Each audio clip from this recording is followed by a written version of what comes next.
Rivals for the top job in Brussels went head-to-head live on TV for the first time on Euronews. The debate in Maastricht drew four main contenders for European Commission President, though the European left candidate Alexis Tsipras declined to take part. They clashed on the economy and the EU's influence and future direction. Next month's elections for the European Parliament are expected to see gains for eurosceptic and far-right parties. The problem in the European election is this tendency of citizens not to take the European election serious. And if they don't take it serious, we have more of such people in the European Parliament. For me as a German, it is unimaginable that a Nazi party could sit in the next European Parliament and once more make a propaganda for the ideology of Adolf Hitler. The debate came on the day the US imposed more targeted sanctions in protest at Russian action on Ukraine. The EU is expected to follow suit, but has been accused of being too soft. Those who are criticizing Europe for having a too-weak reaction, they do want to go for a war because that's the alternative to sanctions. I don't want that. We have military symmetries enough in Europe, and we have, as a soft power, to dialogue and to put pressure on Russia. Putin shall not stop if he sees a weak European Union who is not capable to launch, I am not saying economic sanctions, but at least personal sanctions against the entourage of the people around Putin. We're doing that already. No, we don't do it. The Americans, for example, are tackling also the oligarchs. We have not the guts to tackle the oligarchs for the moment.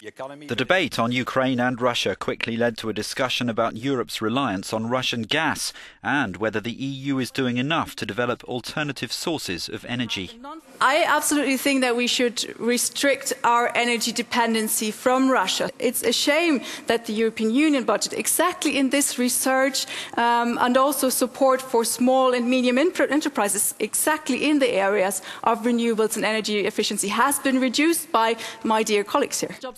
Finally, the four speakers were invited to sum up their vision of Europe's future and why they would make the best president of the European Commission. Secondly, I would like to unite and to reunite Europe. I'm strongly against drawing new division lines throughout Europe. We had division lines enough. I'm against this European atmosphere dividing Europe into the north and the south.